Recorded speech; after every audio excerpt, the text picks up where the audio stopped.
Hi friends, how you all doing? My name is Jesse Hughes. I hope you all doing well. I'm just sitting here thinking about the pandemic. And I'm not so much as thinking about the COVID pandemic, but I'm thinking about the homeless pandemic. I'm thinking about there are so many people that are in the United States, that are in the world that doesn't have adequate place to live. They are living out on the streets, that are living in park benches, living on park benches, living in boarded up or boarded up rooms and homes. And I'm thinking about that in the sense of, if we can, we've got to do a good job in helping people. We've got to get to the point where if someone needs a home, if someone needs food, I see a lot of people that at Walmart, I see a lot of people that are at the traffic lights, and they're saying that they will work for food, or they're saying that they're stranded. They was in this location and trying to get back to their home, their destinated home. And I'm thinking about that. There are so many people that needs our help. That need our help as far as buying food, as far as buying them a coat to put on their back. Some people that needs help with $5 or $10 that we can give them to get back to their location. But also I'm thinking about too, there are not only a lot of people that need help, but you got to be careful with who you help also. You know, you got to make sure that you're not being scammed. There are not a lot of schemers out there that is trying to get and not work for what they're trying to get. You know, they're just trying to sit out and take advantage of people. We've got to be mindful of that also.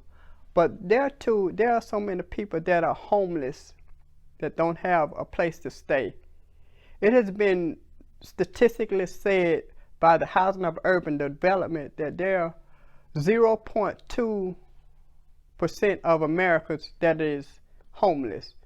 And that came out to be something more like 326,000 people in America that don't have adequate homes. That they're living with a friend, that is living on park benches, that is living in cars.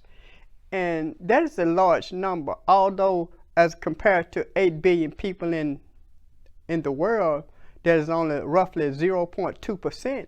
But there's still a lot of people that need our help. There are a lot of people that need food. There are a lot of people that need shelter for the night. I'm not saying to bring them into your home. I'm not saying to let them sleep on your couch, and if you don't know nothing about them. But I'm saying if you got $50, $60, $70 that can get them a room for the night, get them that room for the night. And I promise you that God will see you buying them a room, and God will reward you for that.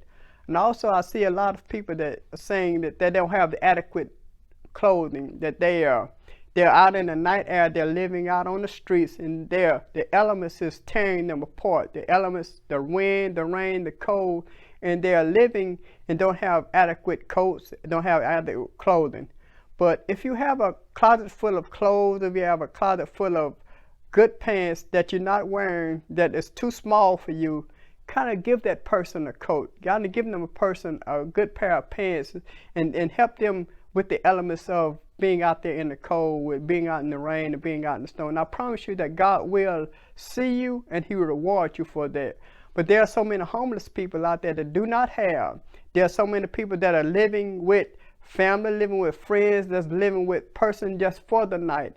And we can't get to the point where say, well, they should stop doing what they're doing, that they need to get off of this type of substance. But you got to realize that not everybody that is homeless, everybody that's living out on the streets, everybody's not on drugs. Everybody's not an alcoholic. Everybody's not on a substance. But some of them have been through hard times. Some of them have been through hardships. Some of them is mentally disabled, and they can't go and have their own home. But we've got to get to the point where we don't turn up our nose, we don't turn our head to them, but we've got to understand that we've got to help those people. And in helping those people, God will reward us one day. He might not reward, you can't go to heaven by doing good works, but if you're saved, you have to do good works. For if you're not saved by works alone, but you're saved by the grace of God and by the Holy Spirit. But you've got to do good works. You got to see that person that is in need, that you're going to help them out. Don't get to the point and say, well, that's somebody else's responsibility. They're not nobody else's responsibility.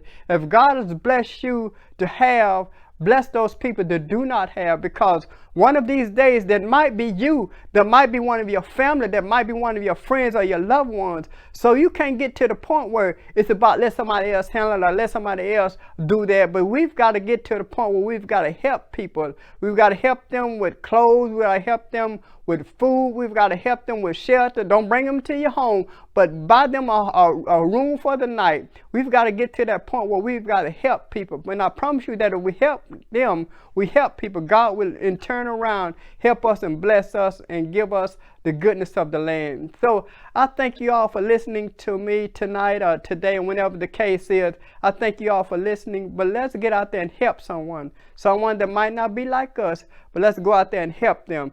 And if you enjoyed this content, if you enjoyed what I said, I hope that you like it. Hope you subscribe. I hope you just tune in to more of my content, and then we will get there if we help people and do the right things. So God bless you, God bless you, and God bless you.